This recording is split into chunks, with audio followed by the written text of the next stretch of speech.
시청자 여러분 안녕하십니까? 이슈 점검으로 돌아왔습니다.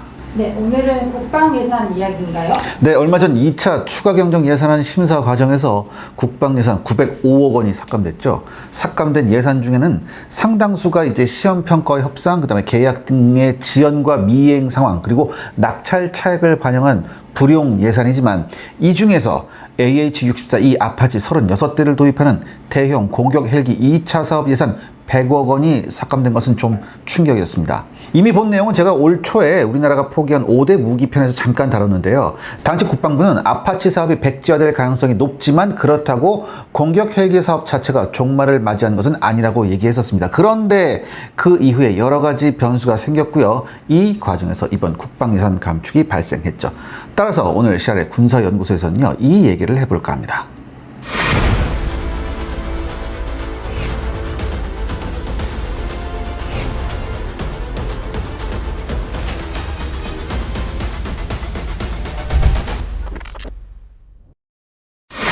아파치는 왜 삭감되었나요? 아파치가 삭감된 요인은요, 크게 두 가지입니다. 첫째, 러시아 우크라이나 전쟁을 통해서 공격 헬기의 생존성에 대한 강한 의구심이 발생했죠. 그리고 두 번째로는 아파치 도입 금액이 폭증한 것이 큰 요인이었습니다. 방위사업청은 약 1조 9천억 원의 예산을 투입해서 2017년까지 총 36대 아파치를 도입했었죠. 이런 경험을 반영해서 인플레이션과 성능 향상 부분을 반영해서 보잉이 제시한 1차 가격 자료를 활용해서 2차 아파치 사업 예산으로 3조 3천억 원을 책정한 바 있었습니다. 문제는 보잉사가 실제 도입 협상을 시작하자 무려 66% 상승한 35억 달러, 당시 환율 기준으로 무려 4조 6,655억 원을 불렀어요. 이렇게 되니까 방위사업청이 마련한 예산과 비교해서 무려 1조 3천억 원이나 초과된 예산이었죠. 그러니까 여러분 아시다시피 이 도입 예산이 1조 원 이상 폭증하면요, 우리 국방부하고 방위사업청은 완전히 새롭게 예산안을 마련한 이후에 국회의 동의를 받아야만 하는데요. 이게 말이 이렇게 쉽지. 1조 3천억이잖아. 당시 누구도 이 막대한 추가 예산을 국회가 통과시킬 가능성이 없다고 판단했습니다. 그래서 지난 2025년 2월에 국방부는 아파치 도입 사업 백지화를 발표했었죠. 그런데요, 이렇게 우리나라의 강경 측의 논란 보잉사가 급히 재협상을 요청함에 따라 얼마 전까지도 가격 협상이 진행되고 있었어요. 보잉사가 제안한 정확한 금액은 대위지만 관계자들은요, 대략 29억 1천만 달러, 현재 환율로 대략 3조 9,800억 원입니다. 그러니까 책정된 3조 3천억 원보다 여전히 6,800억 원 정도 높았죠. 결국 국방부는 지난 5월 합동참모회의를 통해서 대형 공격 헬기 2차 사업을 대신해 유무인 복합체계 등의 전력을 확대하는 쪽으로 방향을 선회한 것으로 알려지고 있습니다. 사실 여기까지만 보면 아파치 예산 삭감은 나름 충분한 타당성이 있는 것으로 보이지만 많은 군사 전문가들이요, 상당히 다른 견해를 보이고 있습니다. 미래전의 방향성이 유무인 복합체계인 것은 맞아요. 맞지만 아직 무인 체계는요, 작전 능력과 신뢰성, 그리고 특히 악천후 상황에서의 운영에 굉장히 한계가 많습니다. 추가해서 공격 헬기가 러시아 우크라이나 전쟁에서 그 취약성을 드러냈다는 내용도 절반의 진실만 담고 있죠. 과연 진실은 무엇일까요?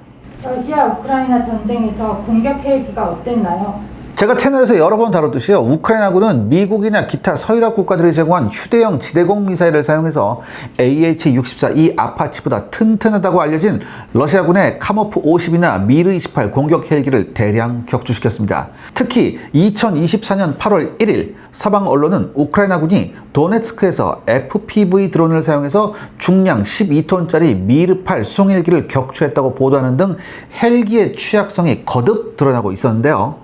2024년 2월 미 육군의 랜디 조지 육군 총사령관은요, 현대 전장을 면밀히 조사한 결과 무장 전차에 사용되는 헬리콥터의 생존성에 큰 의문을 가지게 되었다고 밝혔습니다. 랜디 총사령관은 우크라이나 전쟁에 배치된 헬기들이요, 최신 지대공 미사일에 얼마나 취약한지가 확인되었고, 이와 반대로 무인 정찰기 시스템과 우주 배치 정찰 체계가 과거와 비교해 훨씬 저렴해졌고 훨씬 효과적이라고 언급했습니다. 이에 랜디 총사령관은요, 행동에 바로 들어갔죠. 2024년 2월 8일에 파라 사업, 요즘 이 파라 사업 아시죠? 이게 차세대 미래 공격 정찰기, 이 파라 개발 사업을 취소했고요. UH-60 블랙호크와 AH-64E 아파치를 위한 차세대 엔진 개발 사업인 ITEP, 향상형 터빈 프로그램이에요. 터빈 엔진 프로그램. 이 ITEP를 연기한다고 발표했죠.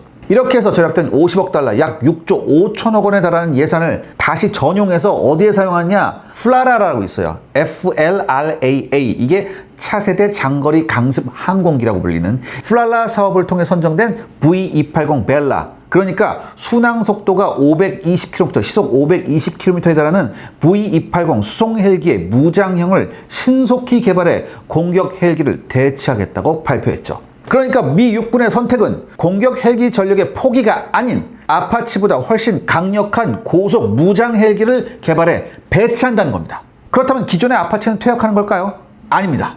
낡은 AH-64D 아파치 일부를 퇴역시키고 대부분의 아파치는 2060년대까지 운영하기로 결정했고요. 현재 업그레이드 사업이 지속적으로 진행되고 있어요. 어떻게 업그레이드가 될까요? 미 육군 항공대는요, 드론과 지대공 미사일 위협에 대응 이미 AH-64E V6 버전에 탑재된 신형 APG-78 롱보우 레이더의 탐지 거리를 기존 8km에서 16km로 늘렸습니다. 그리고 신형 디지털 지도를 장착해서요, 작전 지역의 지형을 입체적으로 표시함으로써 적의 지대공 미사일에 노출되면 효과적으로 능선 위로 숨을 수 있도록 했죠. 또한 미 육군 항공대는요, 공군과의 합동 능력을 강화하고자 링크 16 데이터 모뎀을 추가하면서 지상군과 직접 통신을 강화할 수 있도록 지상 통신 체계도 크게 개선했습니다. 그럼 왜 이렇게 했을까요? 이 아파치에서 직접 MQ-1C 그레이 이글 공격 무인기를 운영할 수 있거든요. 그런데 이렇게 해봤거든요. 이렇게 해봤는데 잡목지대에 숨거나 위장된 소형 휴대용 지대공 미사일이나 단거리 지대공 미사일 등을 제대로 탐지를 못했대요. 이 아파치하고 같이 작전한 MQ-1C가. 그래서 미 육군 항공대는요, 적군의 매복 의심 지역이 발견되면 공군의 협력을 받아서 유도폭탄 공격을 수행하고 있습니다. 또한 휴대용 지대공 미사일의 사거리 연장에 대응해서요, AGM-179 제금-MR 모델의 배치를 준비하고 있죠. 이 제금-MR은요, 기존 AGM-114 헬파이어 미사일과 동일한 체력과 중량을 갖추지만 사거리가 8km에서 16km로 늘어났습니다. 추가에 현용 헬파이어는요, 최종 명중까지 유도해야 되거든요. 하지만 이 AGM-179 제금은요, 스스로가 종말 유도가 가능해서 발사한 직후에 곧바로 아파치가 전장을 이탈할 수 있다고 합니다. 한마디로 파이어 앤 포겟이에요. 완벽한. 정리하면 미 국방부가 러시아 우크라이나 전쟁을 지켜본 이후 공격 헬기 전력을 완전히 포기했다는 말은 완전히 틀린 해석입니다. 공격 헬기 무용론은 틀린 거예요. 진실이 뭐냐? 공격 헬기의 취약점이 발견된 만큼 전기모터 추정 드론 따위로는 절대로 따라잡을 수 없는 고속 무장 헬기를 신속히 개발할 계획이에요. 아울러 현용 아파치의 생존성과 사거리를 강화하는 사업이 적극 진행되고 있는 중이죠. 추가해서 공격 헬기가 여전히 강력하다는 사실이 이번 러시아 우크라이나 전쟁을 통해 증명이 되었습니다. 어떻게 증명되었나요? 2023년 6월부터 우크라이나군은 서방이 제공한 레오파드2 A6 전차와 M2A2 보병 전투차 등을 앞세워 대규모 반격을 개시했죠. 그런데요, 우크라이나군 전차들이 대평원에 노출되자 러시아군 공격 헬기들은 저공으로 접근한 이후 9K121 미크로와 같은 사거리가 8km에 달하는 장거리 대전차 미사일을 활용해 공격을 개시했습니다. 우크라이나군도 전선 주변에 지대공 미사일과 함께 나름 게파드 자주 대공포까지 배치했지만 기본적으로 여러분, 지대공 미사일은요, 고도 50m 이상의 표적만 상대할 수 있습니다. 게다가 게파드에 장착된 35mm 대공포의 사정거리는 3,500m, 3.5km예요. 저공에서 사거리 8km급 대전차 미사일을 발사하는 러시아군의 공격 헬기들은 우크라이나군 대공 무기의 위협을 완전히 벗어날 수 있었죠. 더욱이 러시아가 새롭게 전장에 투입한 이즈델리의 30 LMUR 대전차 미사일은 최대 사거리가 25km입니다. 그리고 또한 탄도 중량도 25kg나 돼요. 헬파이어가 9kg거든요. 이렇게 러시아는 LUMR을 이용해서 장거리에서 일방적으로 서방의 최신 전차들을 학살해버렸습니다. 특히 레오파드2 A6와 같은 중방어 전차도 한 발로 완파시키거나 전투 불능으로 만들 수 있었죠. 그러니까 러시아의 공격 헬기가 이렇게 악명을 떨치니까 우크라이나가 미국을 통해 에이타킴스 전술 탄도미사일을 수령하고 가장 먼저 타격한 곳이 바로 러시아 공격 헬기 부대였습니다. 그러니까 야전 공격 헬기 부대였어요.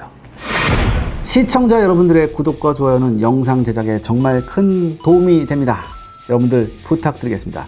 구독과 좋아요. 우크라이나 전쟁과 비교하면 우리는 어떤가요? 우리 육군 항공대는요, 미 국방부의 움직임과 러시아 우크라이나 전쟁을 지켜본 이후 여전히 공격 헬기가 중요한 전력이라고 주장하고 있습니다. 추가해서 우크라이나 전장에서 공격 헬기가 보여준 생존성 문제 역시 한반도에서는 문제가 되지 않는다고 해요. 왜냐? 여러분, 우크라이나는 어때요? 광대한 평원지대잖아요. 그래서 공격 헬기는 상당히 멀리서밖에 관측될 수 없습니다. 굉장히 멀리에서 잡아낼 수 있어요. 저공으로만 가지 않으면. 덕분에 우크라이나군은요, 적외선 시커 냉각에만 약 1분이 소요되는 스팅어나 SA-18과 같은 이 맨패즈의 적외선을 작동시킬 수 있는 시간을 충분히 확보할 수 있었어요. 왜? 멀리서부터 보이니까. 그런데 이와 비교해 한반도는요, 어떻습니까? 복잡한 산악지역입니다. 아파치 공격 헬기는요, 적진에 침투할 시에는 30m 이하의 초저고도로 비행합니다. 이렇게 되면 어떻게 돼요? 헬기를 공격할 휴대용 지대공 미사일이나 공격 드론을 준비할 시간을 제대로 확보할 수 없죠.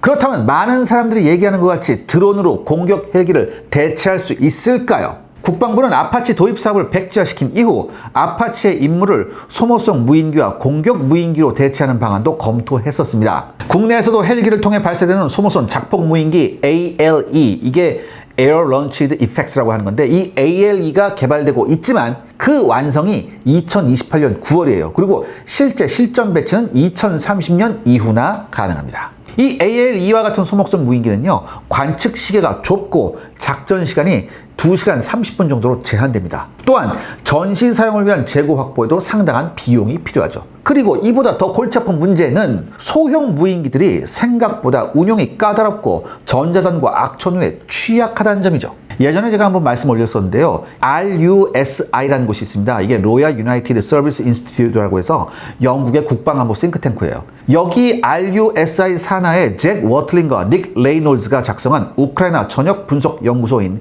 Tactical Developments During the 30 Years of the Russo-Ukraine War에 따르면 우크라이나군이 운영하는 드론 가운데 60에서 80%가 지형적 장애나 적의 재밍, 그리고 여러 가지 기술적 문제, 기타 운용자의 운용 미숙 등으로 목표에 도달하지 못하거나 공격에 실패했다고 서술하고 있습니다. 이와 비교해 공격 헬기는요, 공격 무인기나 소형 드론과 비교해 훨씬 악천후에 강하고 무장 운용 능력도 뛰어납니다. 또한 초저공 비행이 가능해서 생존성이 우수함은 물론 당연히 조종사가 직접 운영하므로 통신 재미도 영향을 받지 않죠.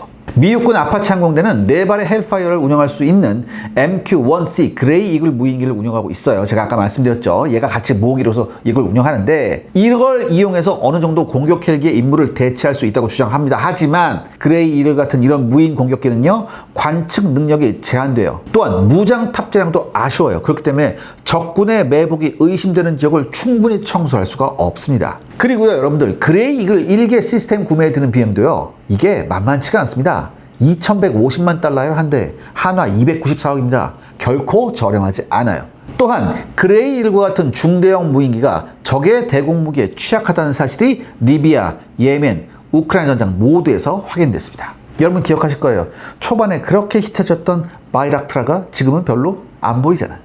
또한 MQ-1C 그레이 이글은 이륙에 850에서 1200m의 거리가 필요하고요. 착륙에는 1000에서 1200m가 필요합니다. 하지만 실제 여러 환경적 변수와 여유동을 고려하면 1500m의 포장된 활주로가 필요해요. 당연히 야전에서 이렇게 긴 활주로는요, 쉽사리 확보하기도 힘들고요. 북한군 장거리 방사포의 첫 번째 표적이 될 수 있습니다. 더욱이 국내 공격 무인기 개발 사업이 제대로 진행되지 못하고 있는 것도 문제죠. 육군은 무인기 시대가 개막되자 2010년대 초반에 1차로 차기 군단급 무인기를 개발한 이후 이를 기반으로 공격 무인기를 개발한다는 사업 계획을 마련한 바 있었습니다. 문제는 개발 과정에서 4대의 차기 군단급 무인기 시제기 중에서 3대가 추락하는 사고를 겪었고요. 2022년 7월에 실시된 시험평가를 지켜본 군이 뭐라고 했느냐, 요구한 성능 요구 조건을 제대로 충족시키지 못했다, 이렇게 얘기하면서 개발 실패를 선언했습니다. 이에 카이는요, 국가연과 분리되어서 독자적으로 차기 군단급 무인기 블록 2 사업을 방위사업청에 제안하고 있고요. 본 기종은 헬파이어급 공대지 미사일 4발을 운용할 수 있어서 공격 무인기 임무도 함께 수행할 수 있다고 합니다. 하지만 설사 카이의 개발 방안이 선정된다 하더라도 전체적인 개발과 배치는 10년 정도의 시간이 필요합니다. 당장 아파치 전력을 대체하기는 곤란한 상황이죠. 또한 차기 군단급 무인기 블록2의 성능 역시 미국의 MQ-1C 그레이 이글 수준입니다. 이건 한마디로 뭐냐? 그레이 이글이 가진 모든 운용 및 성능상의 한계점도 동일하다는 뜻이죠. 오늘의 결론은요? 일부에서는 일본이 2022년에 AH-64D 아파치의 전면적인 퇴역을 결정했다면서 한국도 동일한 길을 가야 한다고 말하고 있는데요. 하지만 일본은 아파치 도입 사업을 진행하면서 자국 내 면허 생산은 물론 구성부품 대부분을 국산화한다는 결정을 내렸었죠. 그 결과 조달 비용이 감당할 수 없을 정도로 폭증하자 자위대가 2008년에 조달 중지 결정을 내렸고요. 그 덕에 당초 계획했던 62기가 아닌 단 13기만 조달하고 도입 사업이 끝났습니다. 육상자위대 입장에서는요, 수량이 부족한 아파치를 운용하는데 너무나 많은 비용과 인적 자원이 소모되고 있었지만 아파치가 조기 퇴역하면 누군가가 책임을 져야 되잖아요. 근데 책임지지 않는다는 일본답게 울며 겨자 먹기로 운영하고 있었어요. 그러다가 러시아 우크라이나 전쟁이 발발하자 이를 핑계 삼아 아파치 전면 퇴역을 발표했습니다. 그러니까 우리하고 사례가 달라요. 우리한테 껴 맞출 수 없는 사례예요, 일본 사례는. 그럼 우리 육군이 비용상의 무리수를 감내하면서까지 아파치를 도입해야 할까요?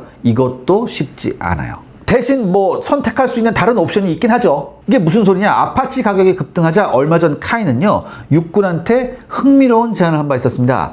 해병대를 위해 개발 중인 상륙 공격 헬기 40대를 아파치 대체로 제안한 거죠. 카이의 주장은요, 상륙 공격 헬기가 아파치와 비교해서 기동성 면에서 일부 부족한 면이 있지만 공격 능력과 방어력 면에서는 대등하다고 주장하고 있고요. 무엇보다 가격 면에서 현재 AH-64 이 아파치의 약 절반 가격으로 조달이 가능하다고 얘기했습니다. 카이의 주장을 모두 믿기보다는 대안 측면에서 말씀드린 거니까 그렇게 이해해 주시기 바랍니다. 정리하면요, 공격 무인기와 드론이 미래전의 방향성인 것은 분명합니다. 하지만 아직은 취약성이 많고요. 무엇보다 악천후 대처 능력과 신뢰성이 부족한 상황입니다. 그렇다고 터무니없이 가격이 상승한 아파치를 도입하는 것도 문제가 있죠.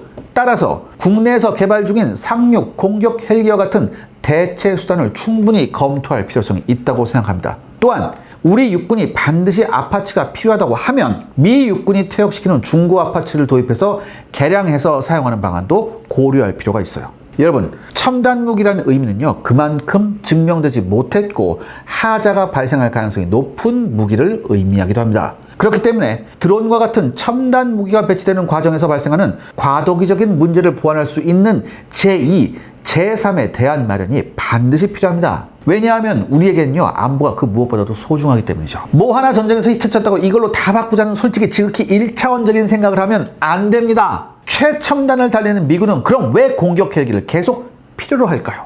제발 현실적이고 합리적인 결정을 내려주시기 바랍니다.